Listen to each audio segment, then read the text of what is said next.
皆さんこんばんは。木曜日夜8時、機動戦士ガンダムの時間です。機動戦士ガンダムの機械の木を木材の木に変えて、木にこだわって制作しているので、木曜日にいつもプレミアム公開しています。もう大勢の方に馴染んできたかとは思うんですけども、今回初めて見るよって方は木曜日よかったらチェックしておいてください。前回の動画ではミサイル発射ギミックを作ってですね、ドープ1機を撃沈したわけなんですけども、今回はキャノピー作りになります。このキャノピーができたらですね、もう外観的にはほぼ 100% 完成といったところになるんでですね、あと今回のキャノピーと、最後にコックピット内部を作り込もうと思ってるんで、その動画2つで多分もうコアファイター編は終わるかと思います。完成した暁にはですね、B パーツとのドッキングライブを予定していますので、それもお楽しみにしていただけたらなと思います。今回もいつもと同様に詳細図面を描きました。特徴としては、この上部がですね、ストレートじゃなくて少し湾曲しているのとですね、この詳細図にもね、まだ書き込めてないんですけども、この両サイドもう少し R に持っていこうという感じです。いつものことなんですが、図面に書き込んだりね、言葉にするのはね、簡単なんですけどね、やっぱりほんの少しでもね、湾曲させるっていうのはね、大概ね、難しいんですよね。結局湾曲した、R の部分を、僕が展開図にね、書き込めないっていうか、書けないんで、結局現物合わせになっちゃうんですよね。そこがね、やっぱり、大変なんですよね。そして今回は、素材にもかなり悩みました。キャノピーってことなんで、風防ですよね。基本的には透明なんで、本来ならアクリルを使ってね、透明にしていくんでしょうけども、ずっとね、木にこだわって、もう合板だけでやってきたんで、ここも合板縛りの合板キャノピーを作ることにしました。コックピット内部を作り込もうと最初から思ってたんで、それが見えるように、透明のアクリルを使った、キャノピーにしようと最初はずっと思ってたんですけども、これまで合板縛りで合板だけでやってきたんで、ここでいきなり異素材をぶっ込むのはちょっと違和感になったりするのかなっていう思いとですね、やっぱり合板でキャノピーを作ってみたいっていうのとですね、キャノピーを開けてみるとコックピット内も作り込んでるんかいみたいなね、こう見えない美学みたいなのもね、ちょっといいんじゃないかなと思って、作ることにしました。あまり今までお伝えしてなかったんですが、一応僕はこの合板のですね、木目と、方向、そういうのもね、一応意識して使っていました。コアファイターの後部を、木の根っことして、先端部分が末口として、木の方向、一応合板なんで分かんにくいんですけど、一応木目をそう持っていっていたのと、そしてこのキャノピーですと、キャノピーの中心部分を木の中心、芯の部分に持っていくように、木取りって言うんですけど、型取りですね。それをしています。ただただ節のない綺麗な合板を使っていただけじゃなくてですね、そういうところも気にしつつ、作っていたところを感じ取ってもらえたら、また見方も変わって楽しいんじゃないでしょうか。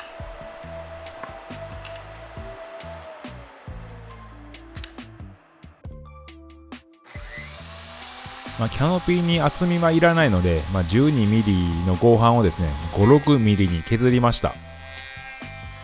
これは自動ガンナって言って、プレーナーと呼ばれるやつですね。僕 200V で、動力で動く、大きな機械も持っとるんですけども、今のね、小屋に置けるわけもなくですね、ずーっとね、置いていただいてるってね、ほんと申し訳ないんですけどね、いつお迎えできるかですね。いやー、本当に、もう一つね、大きな小屋建てたいんですけどね、これいつ実現するでしょうか。今ね、ガンダム作ってる小屋も未完なんでね、これはね、時間かかりそうですね。裏はギリギリなんですけども、積層の3層を残せました。これで薄くしつつ、強度も残せたのかなと思います。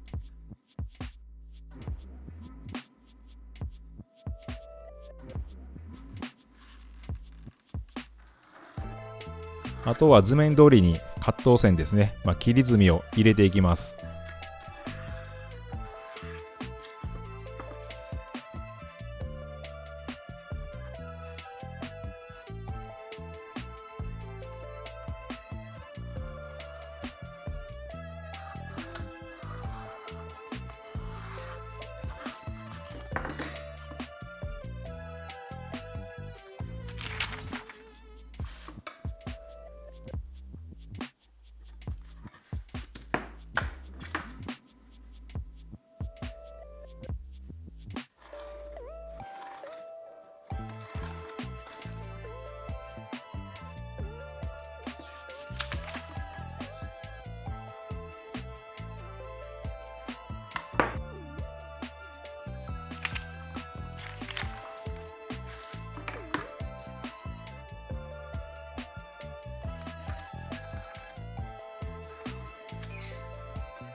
差し金を無理やり、曲げてですね、曲線出しているんですけどね、もうこれ腕とですね、顎で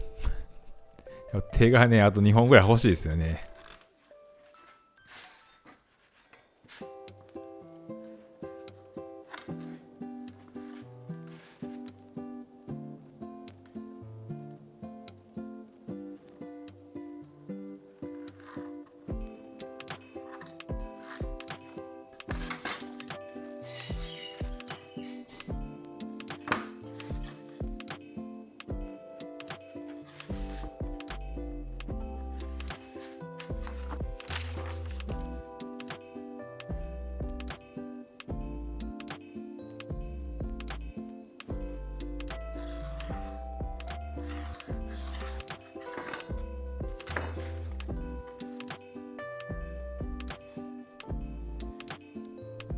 一応失敗してもいいように薄く削ったコンパネを2パーツ分用意はしたんですけども、精神的にねダメージが来るんでね、ここは慎重に切っていきました。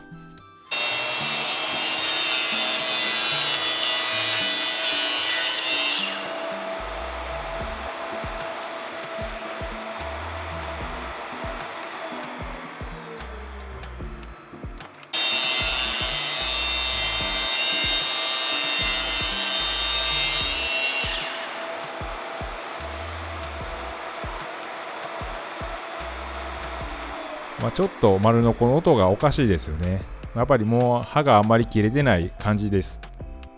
それでもやっぱりマスキングテープして切るとね、切り口が綺麗なんでね、ちょっと使っちゃうんですよね。もうけど替え時なんですけどね。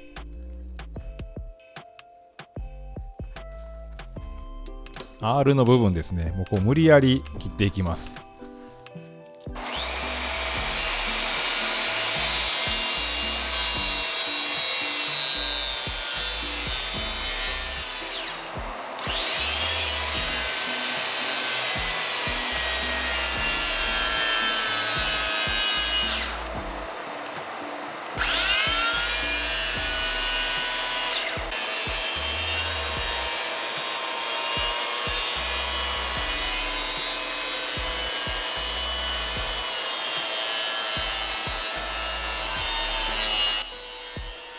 無理やり切ってるとね、なかなか墨通りにね切れないんで、バックしたくなるんですけどね、バックしたい時は絶対に刃をね止めてからバックして切ることですね。キックバックってやつが起きやすいんでね、気をつけないといけないです。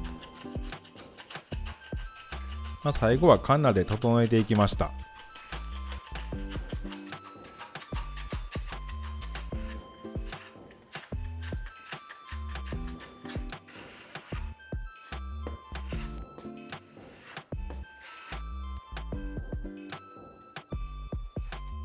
綺麗にいけたんでね、こいつを型に逆サイドも作っていきます。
この両サイドもですね、少し曲げたいんで、いつものように後ろに切り込みを入れていきます。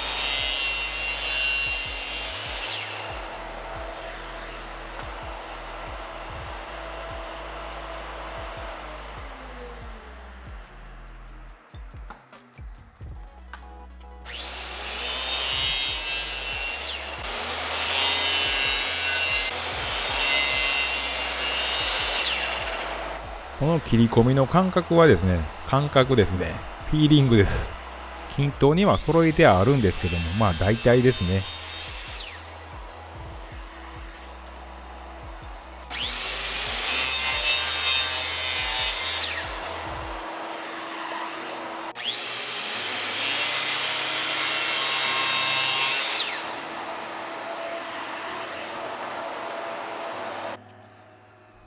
これで両サイドのカットは終わりです。次は上部の、正面、上部を作っていきます。こいつもね、曲げていきたいんで、切り込みを入れていきます。これはね、先ほどよりも間隔を狭くですね、切り込みを多く入れていきました。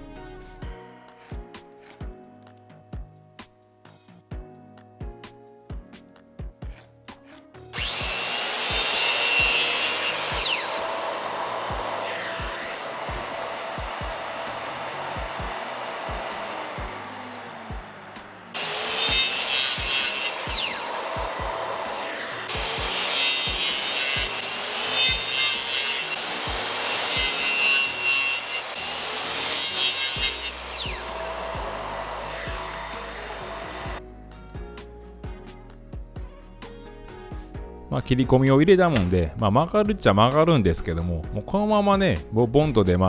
つけていくのは、ちょっとね、こう戻りもありますでしょうし、厳しいのかなと思って、型なんかを作ってね、曲がった状態をキープできるようにしていきます。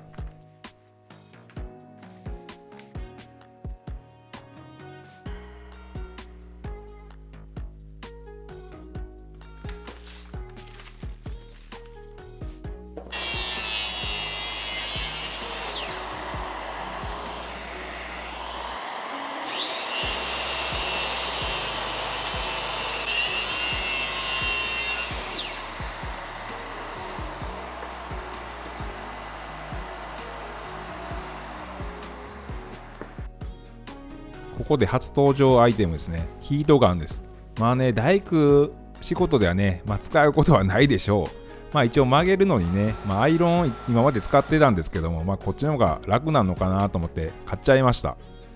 これからね、ガンダムで使うことがね、頻繁にね、あるといいんですけどね。頻繁に登場されてもね、ちょっとね、困ったりもするんですけども、埃かぶらんようにね、いいぐらいに使っていけたらなと思います。適度に水に濡らしてから温めていきます。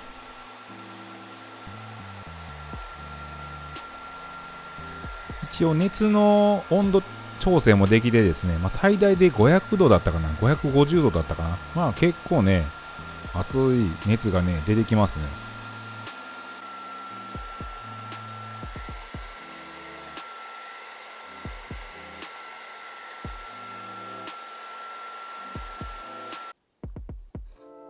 これで切り替えたところにボンドを流し込んでですね、型にはめて形を成形していきます。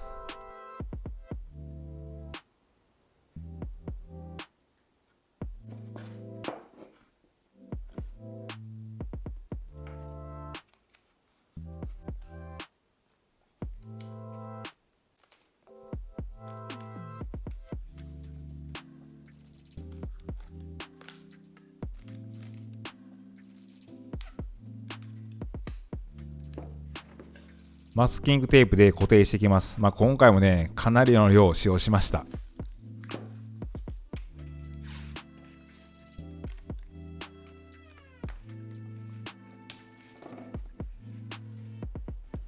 これで1時間ぐらいだったかな、放置しました。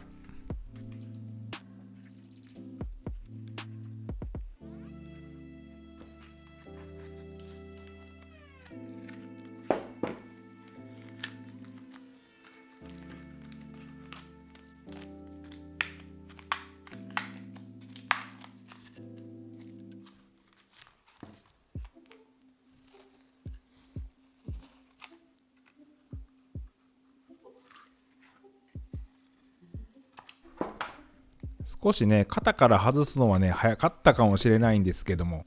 テープで形を固定して再度乾燥させていきます。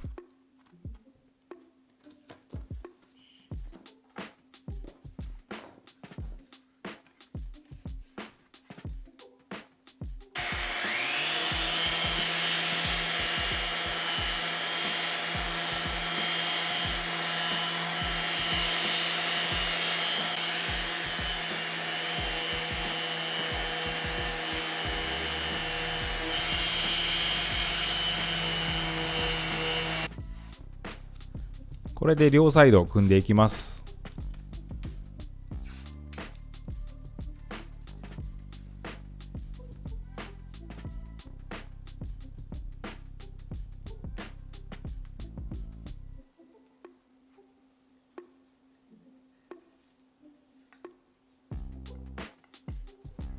もうビス等でね固定することなくボンドでの接着なんでねしっかりと塗っていきます。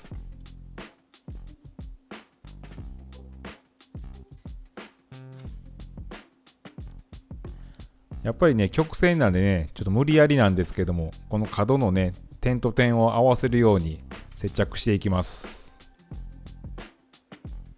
ぶっちゃけですねここのね曲線だったり、切った角度だったり、これ組んでみないとこれが正解なのかわかんないんですよね。やっぱりただの平面図だと全ての寸法を読み取れないですし、かといって展開図を僕は書けないですし、本当にただただ自分の切ったものを信じて組んでいきました。結構感覚なところでやってるんで、もしね若い子がねこれ教えてくださいみたいなね来てもねちょっとねこれ伝承ねできたらいいんですけどね、でそんな若い子は来ないか。いやそもそもねこのチャンネル今ちょっと見たんですけども、この1ヶ月見た視聴者さんが、驚異のね男性 98.6% っていうね数字を叩き出してましてね、それで基本45歳から55歳が 50% を超えてるというね、もう全然ねこれ若者向けじゃないというか、ものすごい限定的というか、もうワンポイントですね。もうポイント一つガッて感じでなんか面白いですよねこれ。絶対的に女性向けではないのはもうね分かりきったことなんでねあれなんですけど、もう少しね若い子にねちょっと興味持ってもらえるようなね感じできたらいいんですけどね。というとる間に両サイドも組めましたね。これでいい感じに組めたんじゃないでしょうか。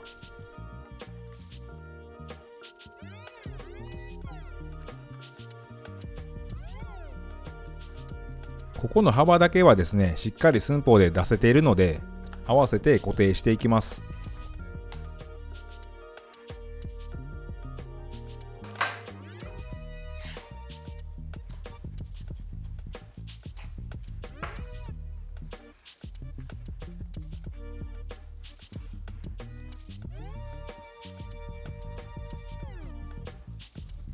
乾かしている間にフレームになる材料を切っていきます。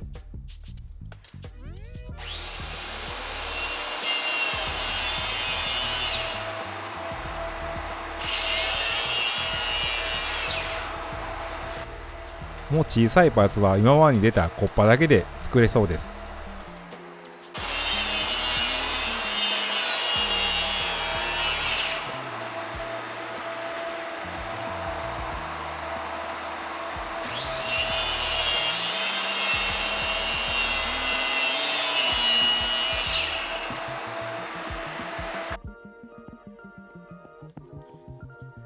ここで必殺の積層一層残しですね。もう皆さんもね見慣れたと思うんでね、もう今度はね見るんじゃなくてやる番なんで一回チャレンジしてください。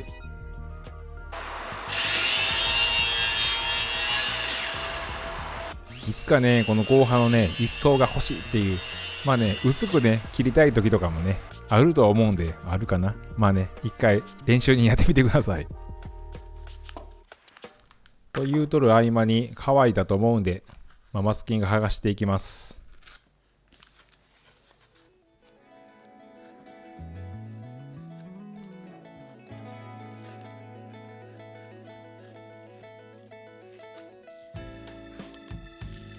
たまになんですけど、このマスキングでもねやっぱ粘着が強いっていうか、表面が弱いところまで、表面持ってったりするんでね慎重に剥がしていきます。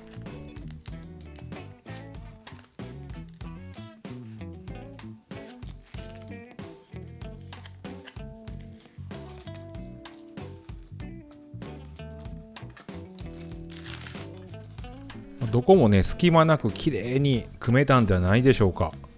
予想以上にうまくいきましたね。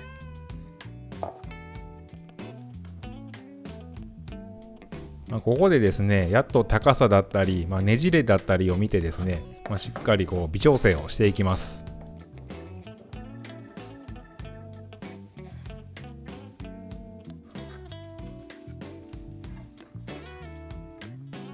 の裏側はですね、この内側がね点でつくようになってしまっているので、面でねしっかりとつくように高さやねねじれなんかを取りつつ削っていきます。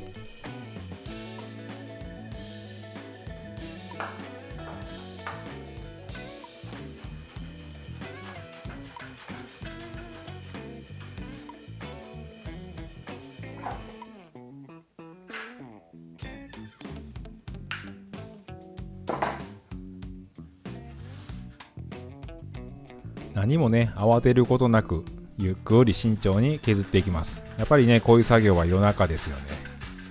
間違いないです。結構余裕ある長さにしていたので、余分なところを切り落としていきます。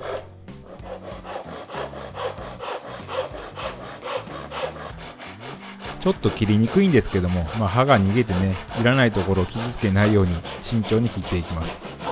基本的なことなんですけど、やっぱり大事ですね。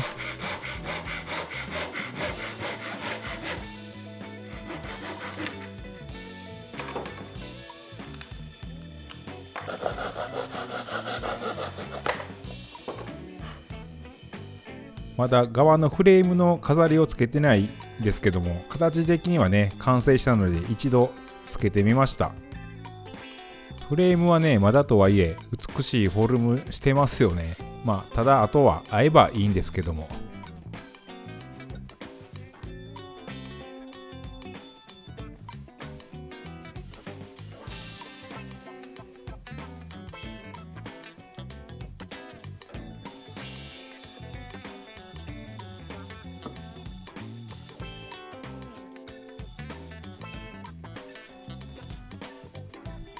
いやーかなりバッチリじゃないですか。ここにね四方フレームを入れるんですけどもね、もういらないかなっていうぐらい綺麗に収まりました。なんですけども、ここで問題が一つ発生しました。収納のねクリアランスはしっかりあるんですけどね、この収納した時にキャノピーとですね、このコアファイター機種の側面ですか、そこがね少し干渉してね綺麗な収まりにならないことが分かりました。ここはね全く見えないとこなんで、どんだけ取ってもいいんですけども、このスライド軸がね干渉してきてしまうので、それを取らずにね側だけ取っていきます。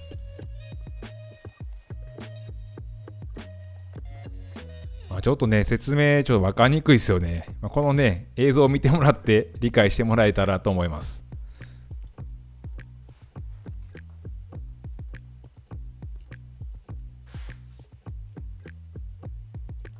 やっぱりね出来上がっとるものにメスを入れるっていうのは嫌ですよね。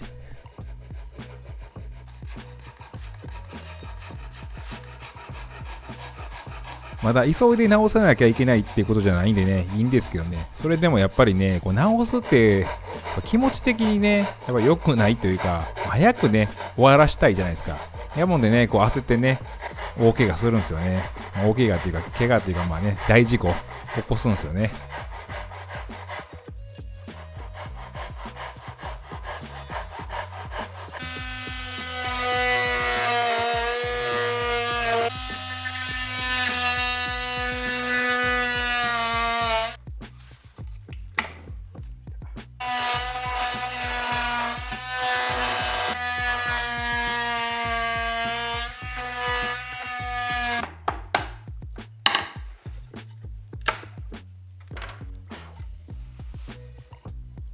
とりあえず手直し完了です。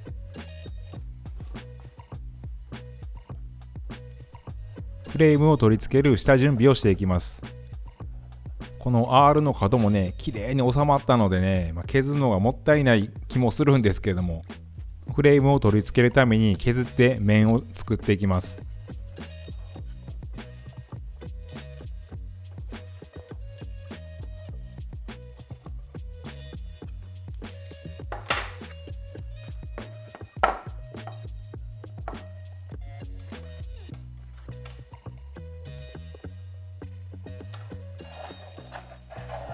先ほどボールペンで墨したところまで削っていきます。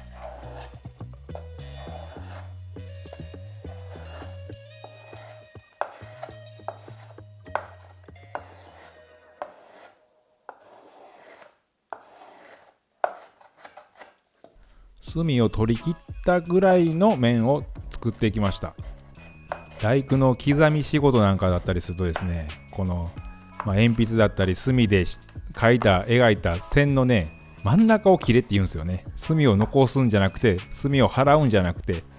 少し半分残せって言うんですよね。本当にね、ようやってましたね。なんか過去形になってしまいましたね。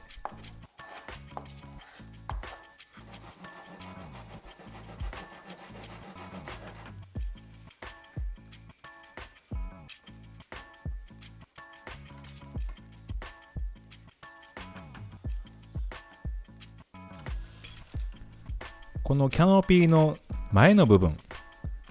キャノピーを開いた時に小口が見えてしまうので、そこを隠していきます。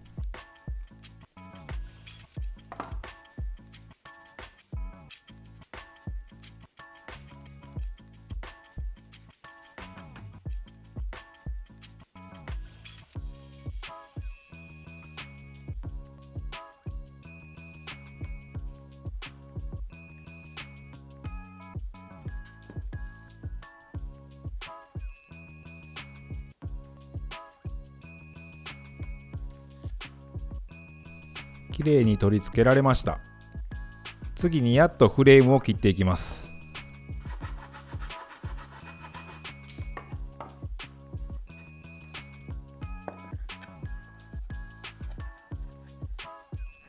こういったところね、細かいところがね、バチッと合うとね、やっぱ全体的にもね、すごい美しいんでね、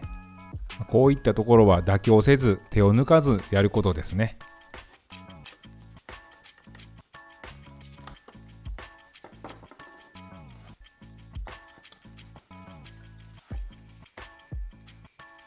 そしてこうね、バチッと合うとね、気持ちいいもんなんですよね。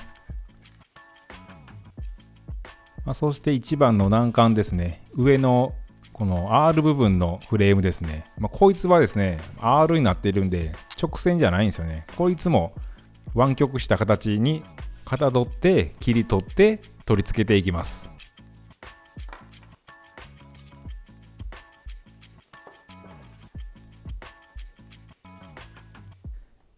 これもね、画面外でね、腕と顎でね、支えながら無理やり差し金を曲げて描いてます。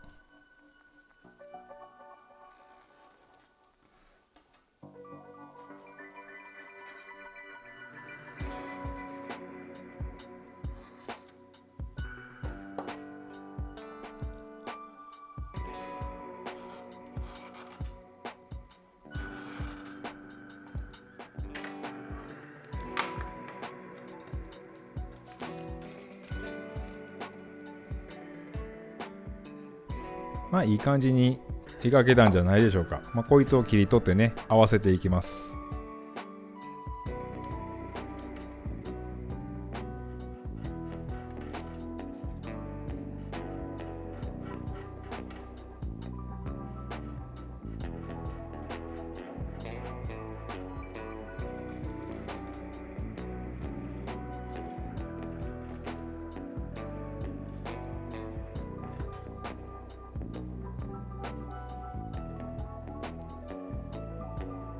こんな小さいものでも繊維方向に逆らうと避けちゃうのでね、そこだけは注意して、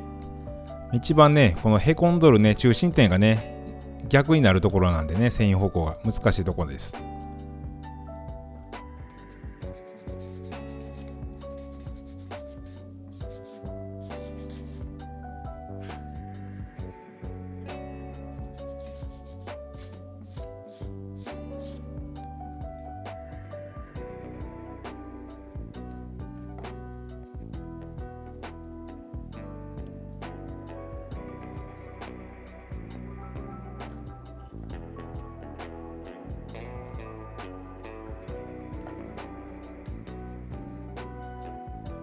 一番の難関ポイントだったんですけども、いい感じに収まったんじゃないでしょうか。これ全てね、仮止めなんですけどね、収まってます。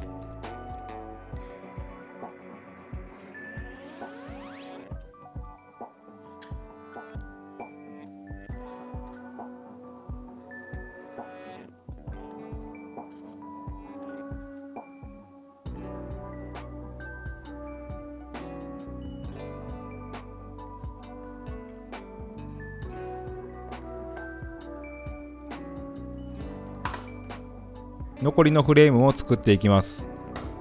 いや本当にね、もともとこういう細かいことがね好きでね、よかったなって思いますね。全然苦にならないですしね。まあね、やっぱ気分が乗ってないとねできないのはあるんですけどもね、やっぱこう一点集中型の僕としてはね、やっぱ性に合いますね。まあ細かさはいいんですけどね、やっぱこのね合板とこんなに向き合うとはね、僕自身も全く予想にしてなかったもんでね、やっぱねこの合板をねこんだけ扱えるようになったといいますか、長い戦いをしているうちにですね、やっぱりスキルアップと言いますかね、何かこう新しい扉が開いたと言いますか、初めはね無機の木を、ちょっと赤みのある、杉なのか欅なのか何かでね、車作を作ろうと思っとったぐらいなんでね、やっぱねこのガンダムにしてまだ逆に良かったのかなと思いますね。こういう作り方しているのはね見たことないんでね、結果オーライなんでしょう。残念なことはやっぱり合板が相手なんで、館内海がねこう思ったようにね活躍の場がないと言いますかね、そこがねちょっとなんか大工っぽさがなんか薄れとる要素やと思うんですけどね。でも最近はもう何者でもいいやって思ってきましたね。大工っていうよりかガンダム作っとる人でね、もうちょっと今通っとるもんでね、もうそれでいいかなって思ってますね。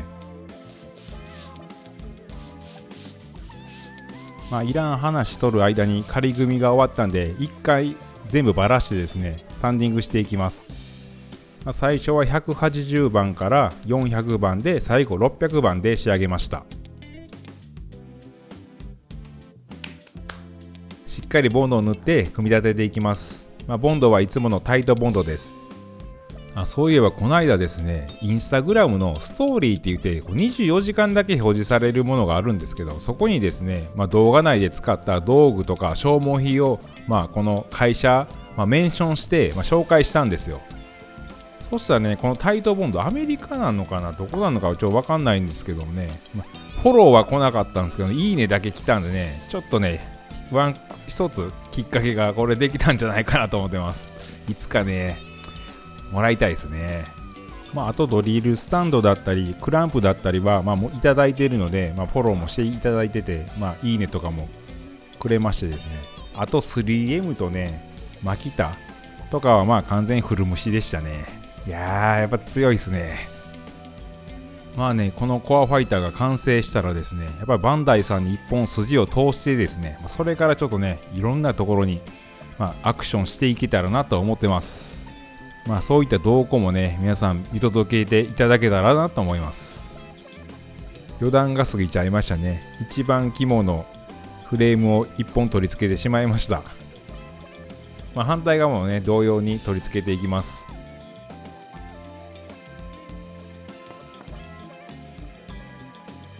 しっかりと面を取った中心に持っていけるように睨んでね取り付けていきます。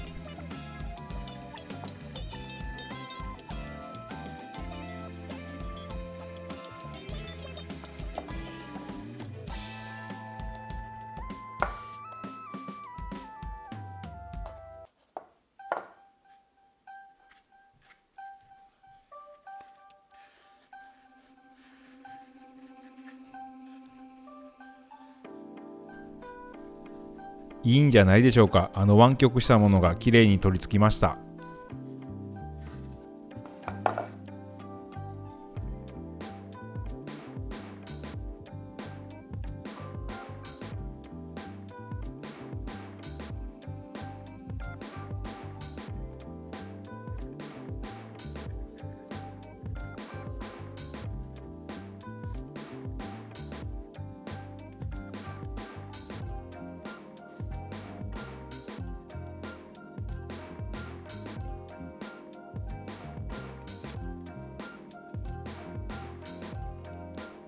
もう仮組みはねしっかりしたんで、もう所定の位置に持ってきさえすればしっかり合うはずです。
すべてのフレームが取り付きました。ボンドの乾燥を待って、一旦木製キャノピーパートは終了です。やっぱり当初ね、考えてたアクリルを使ったね、透明なキャノピーも作っていかなきゃいけないということでね。では後半、アクリルキャノピー製作をスタートします。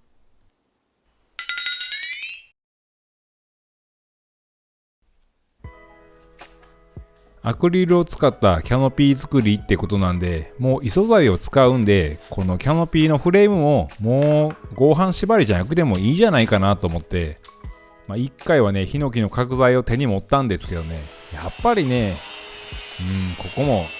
縛りで行くべきだということでね、合板でフレームを作っていきました。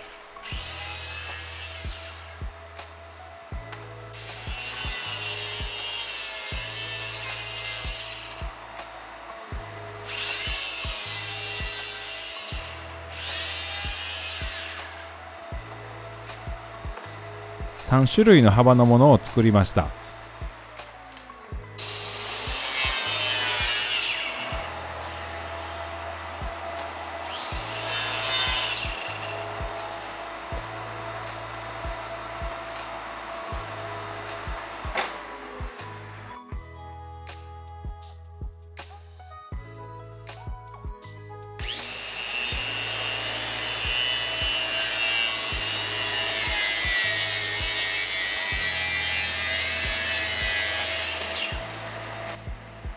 編集して気づいたんですけども、この合板であっても、こうアクリル使っても全く同じような作り方をすればいいものの、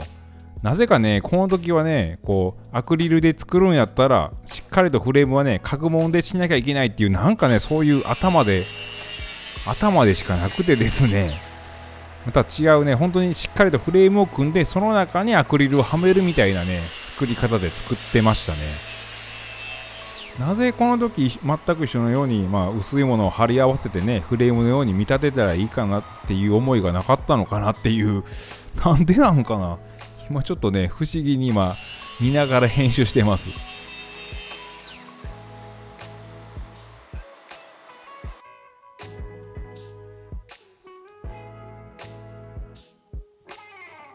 合板の小口にアクリルトン付けっていうわけにはいかないと思ったもんで、L 型に取っていきました。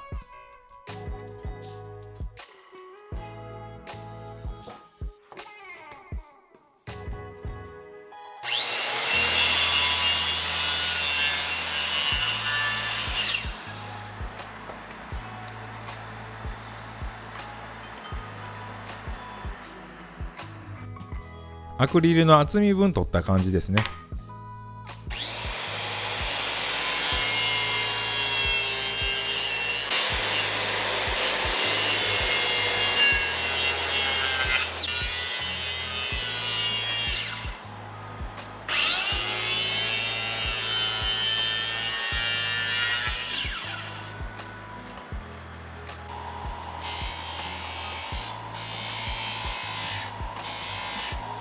これはキャノピー上部の湾曲したパーツです。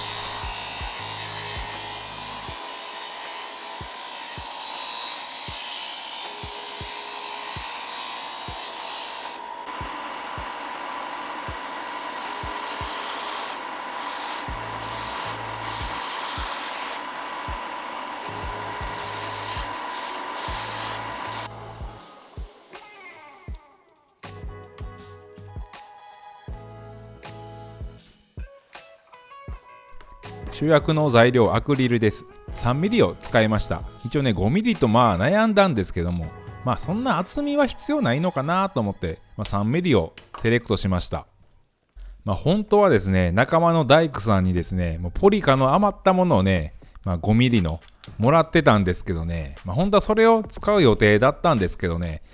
曲がらないんですよね、ポリカ。いろいろ調べた結果、アクリルより全然ポリカ曲げにくくてですね、適してないってことでね、やったはやったんですけど、ちょっとボツになってしまいました。形切ってですね、曲げるまで行ったんですけどね、どんだけね、あれしてもね、綺麗なね、曲線描けなかったんですよね。残念ながらお蔵入りとなってしまいました。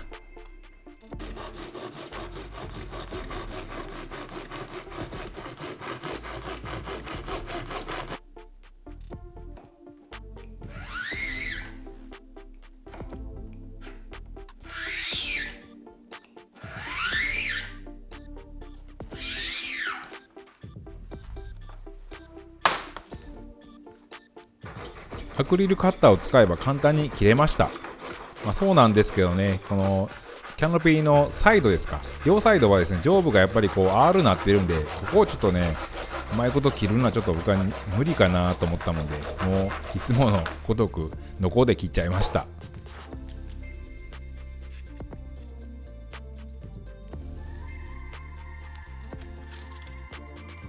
ヒートガンで熱を加えて曲げていきます。いろいろ調べた結果、あんまり高温じゃなくてもね、曲がるってことで、300度いってないぐらいの温度の設定してですね、曲げていきました。この前にポリカを挑戦しているのでね、本当にこのポリカとの違いっていうのがね、本当に持っとってすごく分かりましたね。すごいやっぱりアクリルだと曲がっとる感覚がこう手に伝わって、っていうのがね、分かったんでね、ボツにはなってしまったんですけどね、一度ポリカでやっていた甲斐があったのかなと。熱が冷めてこの R が戻るのかなと思って、テープで固定したんですけども、冷めてね、数時間経ってもいい曲線で止まってました。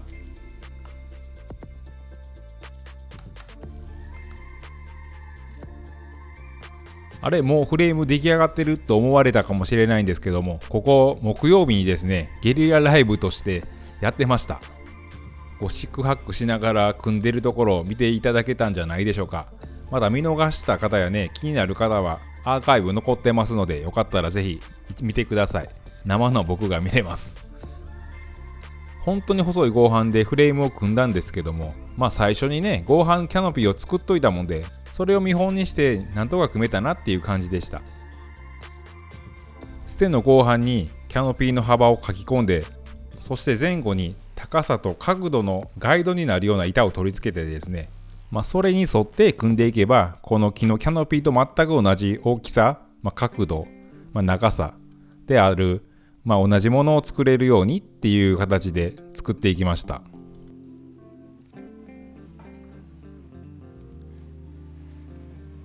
すべてのパーツが切り終えたんで、外してサンディングしていきます。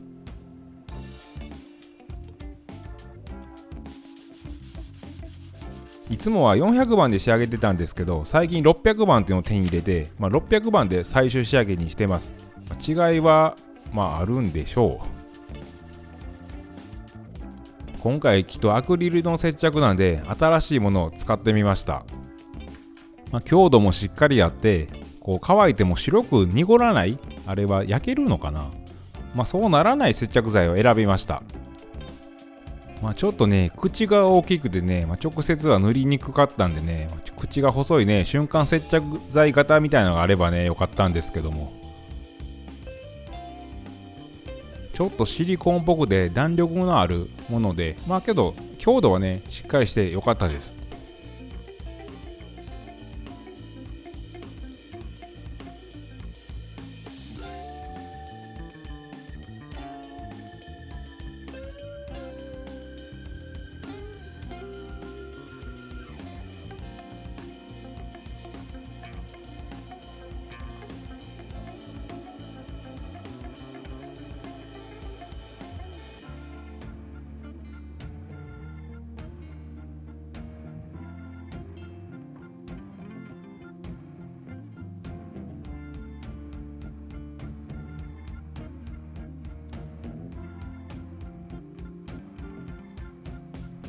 箇所箇所に塗って、ヘラで伸ばしていくみたいな感じで塗っていきました。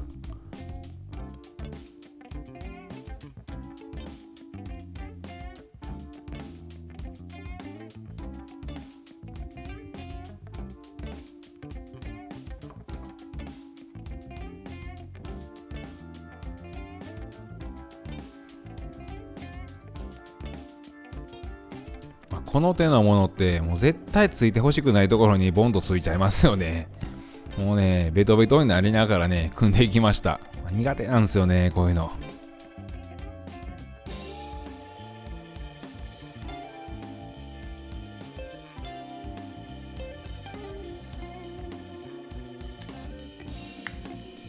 塗ってから5分ほど放置してから貼り合わせるってなってたんですけど、それでもね5分経って貼り合わせてもね、やっぱ最初こうじわっと動くんですよね。なので合わせるのがねとても難しかったです。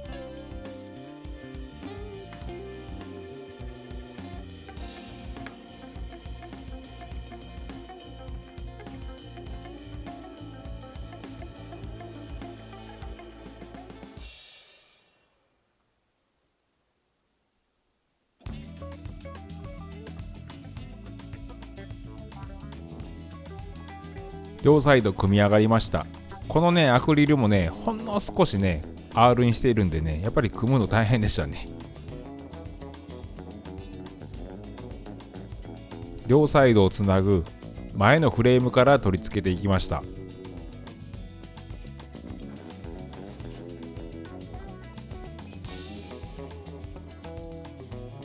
コアファイター作り出してからこの瞬間接着剤のね使用が多くなったのでね、結構うまく使えるようになったと思います。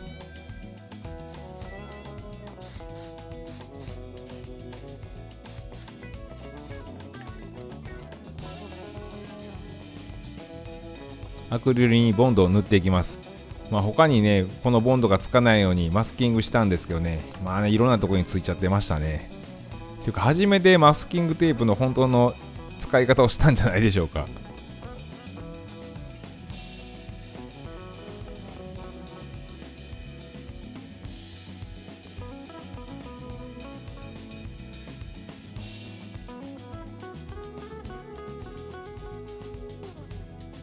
前のフレームにはめ込むようにして、落としていきます。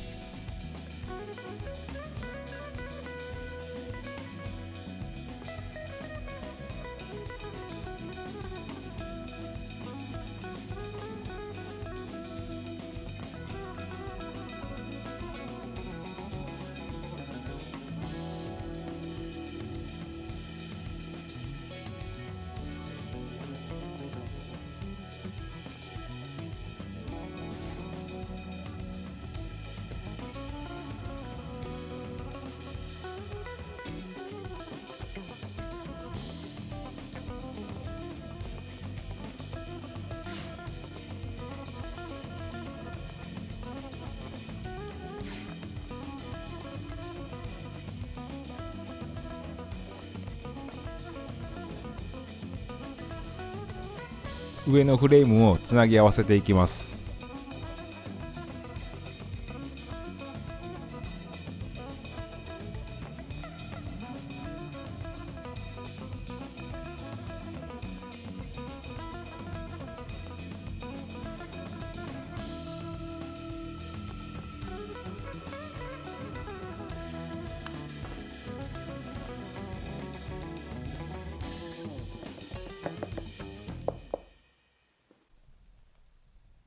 このまま数時間放置しました。数時間後マスキングテープを外していきます。もうここまで来たらね後戻りできないでね、もう綺麗につながっているのを祈るだけですね。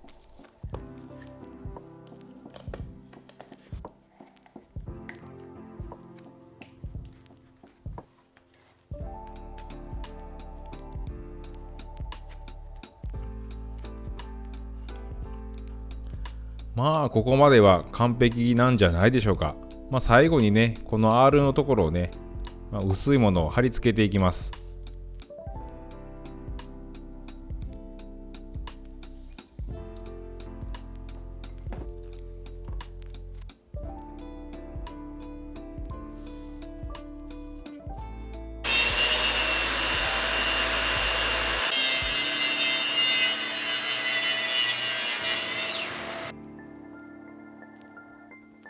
作ってやった R のパーツです。これもね厚みを落としていきます。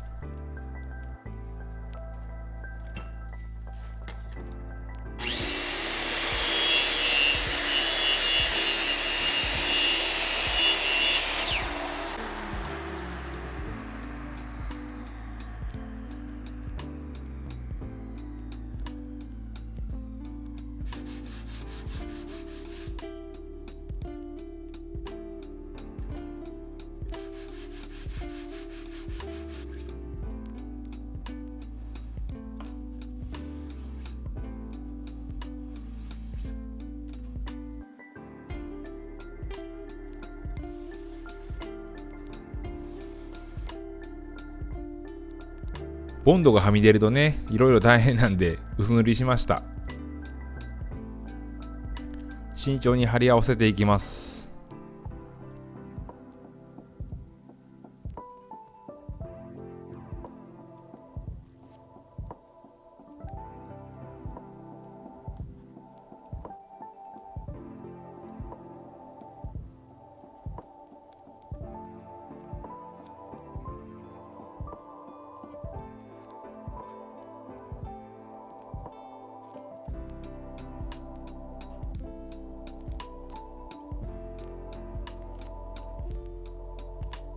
いいんじゃないでしょうか。逆サイドも同じように貼り合わせていきます。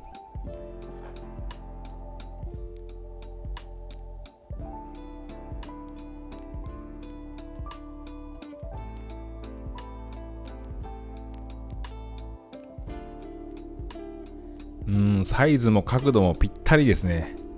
いい感じです。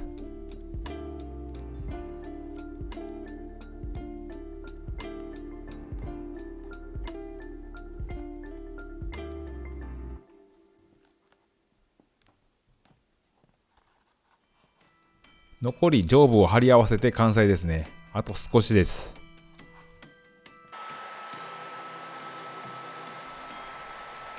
ここでもヒートガンが活躍しました。コックピット内部をね、使うことがあるんじゃないでしょうかね、これは。水に濡らしてね、熱加えたらね、簡単に曲がるんでね、これはいいものをゲットしたのかもしれないですね。大工仕事でね、使うことがないと思うんで、ガンダム専用機になりそうですね。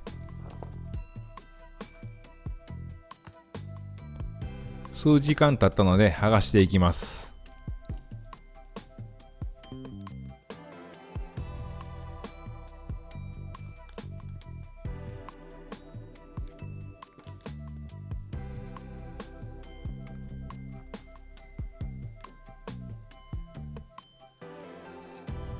最後の貼り合わせですね。慎重にしていきました。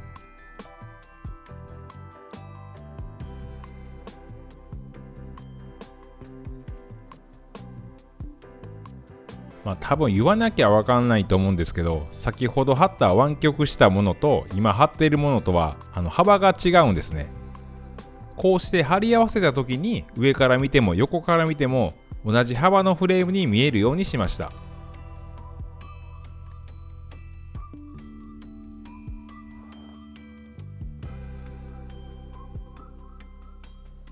最後の1本貼り合わせていきます。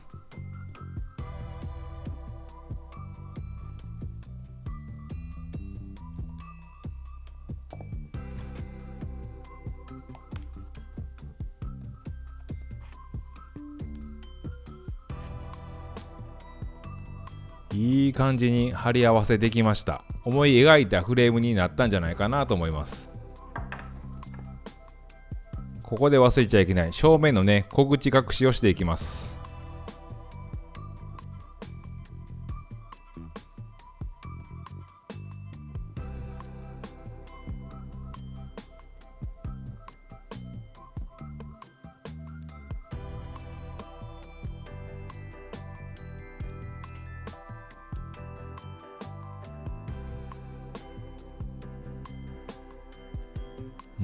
ここまでものすごい時間かかったんですが、いいものができてきたんじゃないでしょうか。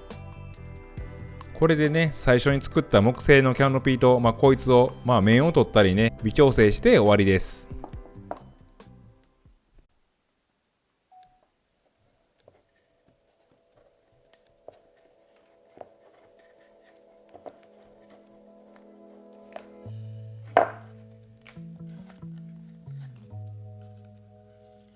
丁寧にマスキングテープを剥がしていきます。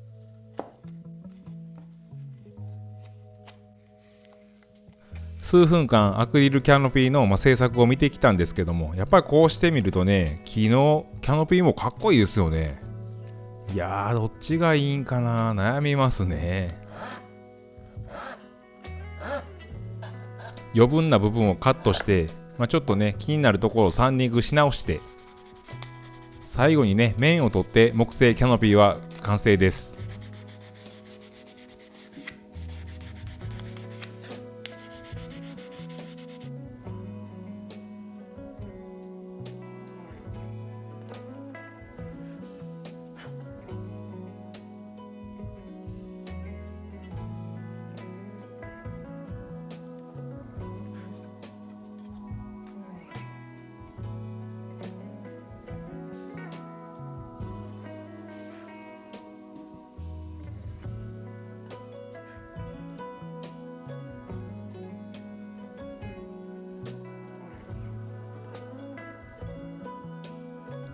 画面越しだと伝わらないかもしれないですけども、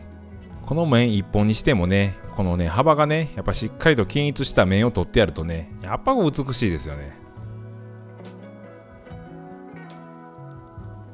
実際見てもらう機会ができたら、こういうところを覗いてみてもらいたいですね。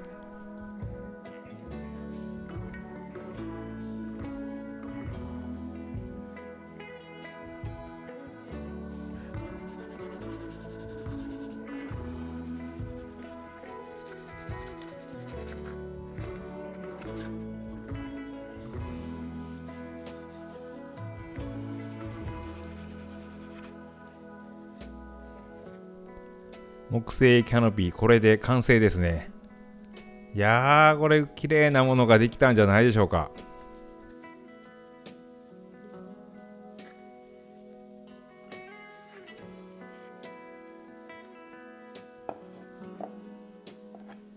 もう目視ではわからないぐらいなんですけども、側面も少し R がかっていい感じに仕上がりました。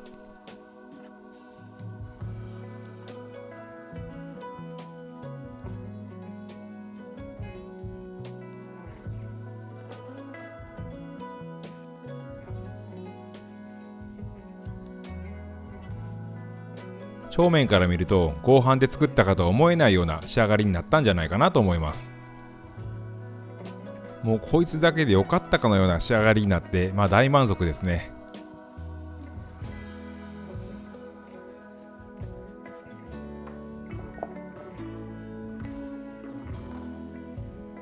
続いてアクリル板のキャノピーも仕上げていきます。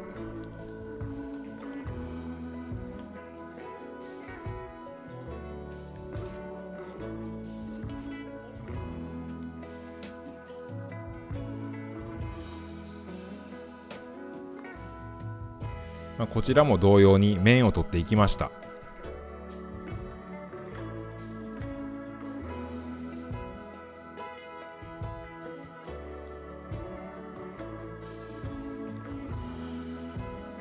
気をつけていたとはいえ、かなりの範囲にいらない接着剤がついてしまってたので、接着剤剥がしで磨いていきました。これかなり強力なものらしいんですけども、シンナー系じゃないらしくて、香りもねオレンジの香りがして、いや本当にねすぐ取れました。これいいものですよ。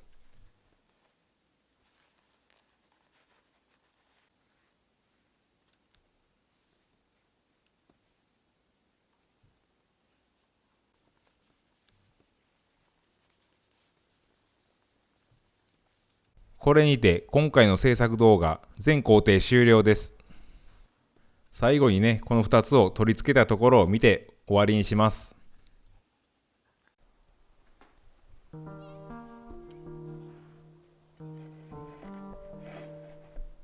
力の限りを尽くして作ったこのキャノピー2つ、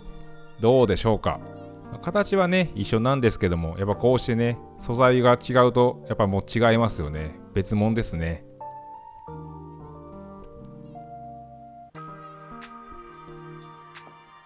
この湾曲したフレームもこれ以上ないものができたんじゃないでしょうか。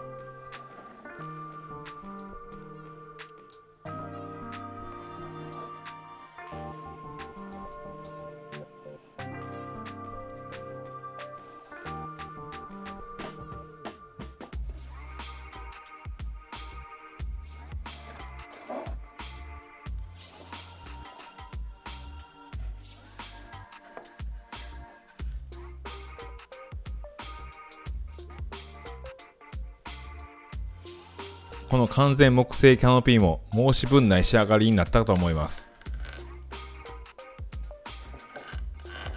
透明じゃなくても、どこからどう見てもキャノピーだろうと、言えそうなものができました。最後の最後にこれら2つを取り付けたところを見てもらって、どっちがいいのか、どっちがマッチしているのか、判断してもらいたいと思います。では最初に木製の方を取り付けてみます。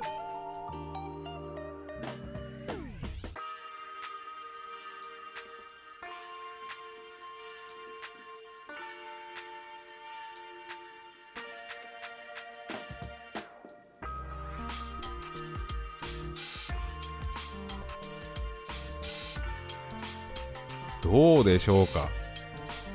完全にマッチしてませんかね。やっぱりね、木だけで良かったような気もしますね。これだけで良かったじゃないでしょうか。そう思わせるような、これはいいものができましたね。むちゃくちゃかっこよくないですか。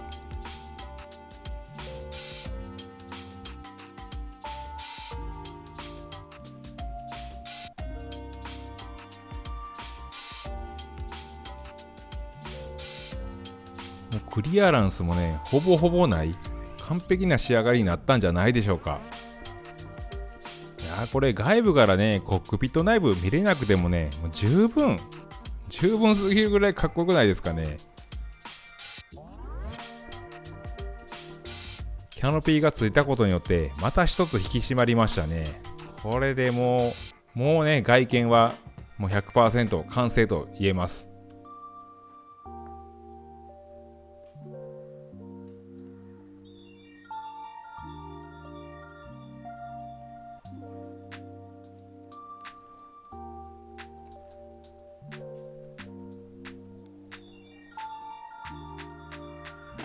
ちょっと引いたとこからね、これ今、これ、むっちゃかっこいいっすよね。いやー、これは、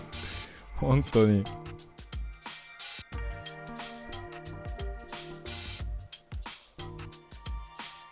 では、キャノピー開いてみましょう。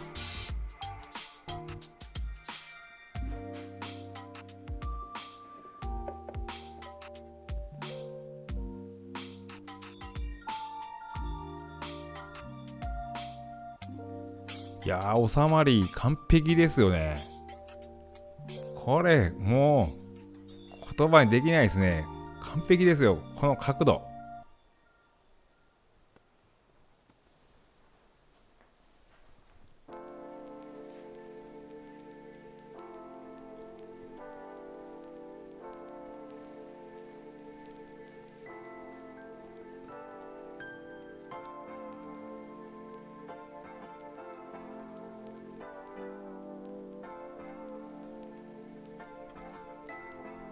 いや、もうコックピットいらないよっていうぐらいの出来になりました。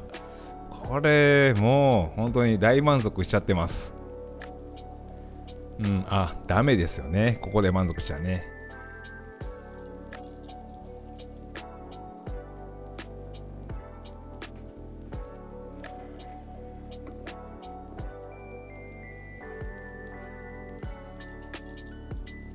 いやー、でもやっぱりもう、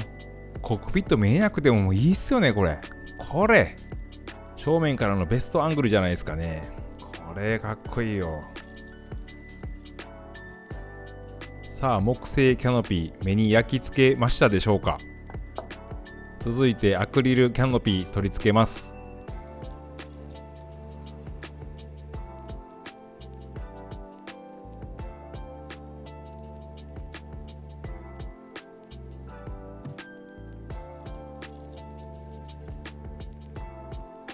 どうでしょうか。いや、これもいいぞ。いやー、これは、こっちの方がいいのか。いやー、これもいいですね。これは、もう選べないですね、僕は。これ、どうすか、皆さん。キャノピーでこんなにも変わるとはね、っていうぐらい変わりますよね。うわー、これはすごい。いや、自分で作っときながらすごいなんてね、あれなんですけども。これだけ合板縛りで作ってきたコアファイターに、キャノピーだけなんかアクリルっていうのはちょっと異素材をぶっ込んでちょっと合わないのかなって思ったんですけどね。いやー、そんなこと全くないですね。違和感なく。これはたまらんですね。もうアムロやセイラさんやね、リュウさんが乗っ取る姿がね、もうちょっと目に浮かびますよね。やっぱり外からね、見えるっていうのはやっぱいいですね。これはこれでいいですね。いやー、もう僕いいとしか言えないですね、これ。もう言葉が。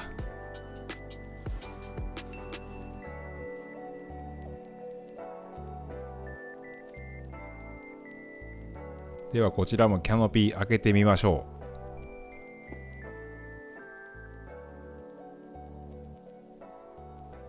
いやー、こっちも完璧な収まりじゃないでしょうか。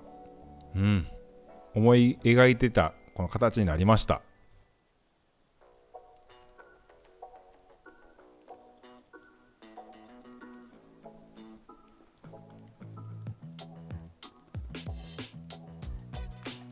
思い返すとここまで1年と3ヶ月ほどでしょうか。いやーね、ここまでよう来れたと思います。僕もいろんなことがあったんですけどね、やっぱ続けてこれたっていうのは大きいですよね。本当に皆さんのおかげでもあります。本当に感謝してます。本当に最終回みたいなことを言うんですけどね、次はね、このコックピットを作っていくんでね、お楽しみにしてください。そうだ、皆さんはどっちが良かったですかね。どっちが合うと思いましたかね。もう二刀流で言ってもいいかなと思ってるんですけども、皆さん意見を、コメントにどんどんくれたらありがたいです。ということで、今回も長い動画になってしまいましたが、楽しんでいただけましたでしょうか。最後を残すはコックピット内部ですね。こいつを作り込んで、コアファイター編は終わりです。そしてそのコアファイター編の締めとしてね、B パーツとのドッキングライブを予定していますので、それもお楽しみにしていただけたらと思います。今回も最後までご視聴ありがとうございました。また次のどこかの木曜日にお会いしましょう。ではまた。